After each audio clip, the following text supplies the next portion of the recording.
Welcome to This Week in Vegas, a Bettor's View. I'm Marco D'Angelo, joined by my partner in crime, Vegas Runner. As we do each and every week, direct from Las Vegas, we talk about what's happening in Vegas this week, what we did last week. VR, it's March Madness. It starts Thursday. There's not an office building in the country that doesn't have those floating around. It's bracket time. We all got our brackets. Yours is filled out, I see. I wait till tomorrow to fill mine out. I won't lie. I take it very seriously. I get in some nice pulls from back home. I know my stuff when it comes to this. You know your stuff. I've done well in the past. I've won a couple of these contests. Well, generally speaking, and I'll be totally honest with you, when it comes to these type of things with, brackets where you're picking just winners and you're moving on, I can remember back in, football, back in the day when I was still back in Pittsburgh, the newspaper back there, the Pittsburgh Post-Gazette, they always had the football contest in the sports page, where, they'd have like 20 games and you just... Straight up winner, mail it in, and... Everybody would, who do you like? Because what I do, I'm like, I'm a god, Believe me. And the thing is, generally, without point spreads, you're terrible. I suck. I admit it. I honestly, when it comes to football and even any of this during the year, I'm terrible either. That's what I say. When it comes to straight up, like everyone that works at casinos, they have like their own little pools and stuff. And so many people call me, and I'm like, dude, I'm the last person you want because I work with a point spread. To me, it's all about a price. We said, well, if you can pick them with the point spread, then no points is even easier. Yeah, you could do this with your eyes closed. That is so far from the truth. It's not it. But this is March Madness. You got to do this. And I got my bracket. So what we're going to do this week, we're going to have a little bit of fun. We'll talk about the brackets. Maybe help you guys a little bit. What we've got, going on. Well, I know what I got going on my bracket. Who knows what's going on yours? Yeah, this is secret, top secret till Wednesday it gets released. But I'll give you some hints because I've done some work. You've done some work. The only thing I want to add real quickly is, don't put a 15 seed in the national championship game or in the Final Four or in the Elite Eight thinking you're going to win your pool because you'll be the only one that has it. Yeah, you will be the only one that has it. But you're not going to win your pool. Exactly. There are upsets that happen every year, obviously. To a certain point. But the cream, there's a saying, the cream rises to the top. And when you got this much cream... something's going to go up. It's going to rise. And really, I can only, in recent years, I mean, the highest seed that I can remember getting to the Final Four was George Mason. Yeah. In our that I can remember in recent memory. But first up, everybody, most of the brackets that are going to happen around the country are going to have the 4 number 1 seeds in the Final Four. And let me tell you, that's only happened a handful of times. Yeah, 2 years ago was the first time in forever that it happened. So it doesn't happen. I can tell you, Marco's Final Four only has 2 number 1s in it. That's usually the average, I think. You're going to get 2 in more times than not. Is how I see it. And sometimes you might get 3, but more times than not, you're going to get 2. And I don't have the one that most people are going to have. Kansas, everybody's got Kansas. Most people got Kansas going to going right to the national championship game. Cut the nets Kentucky. down. No one's got. Done deal. People don't respect Duke at all. Duke's getting no respect from everyone I'm hearing. Syracuse getting no respect now that everyone saw that on ESPN. No team has ever lost a first-round game of a conference tournament and gone on to cut down the nets. Yeah. So, people are eliminated them from the championship picture. So now it's down to... I'm in trouble. Now it's down to... I got Syracuse going far. But I got reasons for it. There's a first time for everything, just like we saw the 4 number 1s. And just because no team's ever... cut it down, that don't mean they can't play in the game. You know what I mean? So I'm not a believer in that small of a sample size, to be honest with you. I think that really, to be honest with you, Syracuse making the early exit in the Big East could have been the best thing to happen. Best thing could happen because the Big East, and again, I know you can call me a homer. I'm from Pittsburgh. I love Big East basketball, but I'm sorry.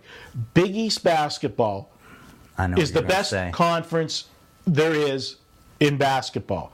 Year in, year out, top to bottom, they've got. I mean, how many did they get into the big dance this year? Yeah, was it, 7, 8 teams? Yeah, into the big every year, dude. Okay, not only are they the best basketball conference, they're the most physical basketball conference. These teams beat up on one another all year long. Then you go to that Big East tournament and play 4 games in 4 days. If you win that thing, so many times these teams have come out of the Big East tournament. They're out of gas. No, I agree. The only thing I don't like about Syracuse, though, is that they lost that final game before that. So it's they don't have that huge momentum, losing to Louisville, then losing your first game. And I know when you're that quality of of any sport team, you could turn it on and off. But it just, I'd rather see a team. They don't have to win their championship, but at least be going in with some good momentum. Let's throw out that last game against Louisville. You and me both had Louisville in that game. You had just one. It was they were trying to avenge their one of 2 losses on the season, Syracuse. So the public was all over Syracuse to get their revenge. Louisville was coming off an absolutely embarrassing loss the game before, and it was expected.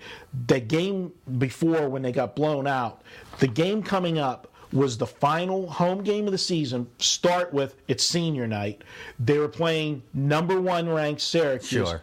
And you couldn't have set a movie script better than that. I thought I was watching watching the movie, Hoosiers. It was a situation, the number 1 team coming to town. It's the final game ever in Freedom Hall. How many big games? I mean, that's one of the storied arenas on their minds. So there was a lot. Knock the number 1 team off, number 1 in the country off in the final game ever played in that building. I can remember, and again, going back to my Pitt days, that I was at Pitt Stadium for the final game at Pitt Stadium, and they played Notre Dame. And it wasn't a national championship type, Notre Dame team, but it was the mystique of Notre Dame. And I remember when the clock went to 0, Pitt pulled the upset, over Notre Dame, and I can still see that goalpost going out the gate and down Cardiac Hill in Pittsburgh. They carried it right out of the stadium, the campus that night. And those kind of things, they're huge. And throw that game out. I like Syracuse. I actually, be honest with you, my bracket. What's a Cinderella team? What team do you have that isn't top that you see? Here's my Final 4. I've got Syracuse, Ohio State, Wisconsin, and Duke. The Cinderella team that I have going the farthest, I have in the Elite 8 2 surprises. I think big surprises. I've got Old Dominion. I like them. And I've got Xavier. Hey, here's the thing I'm going to tell. That was one of my. If Xavier could beat Minnesota, they have a good shot to go somewhere.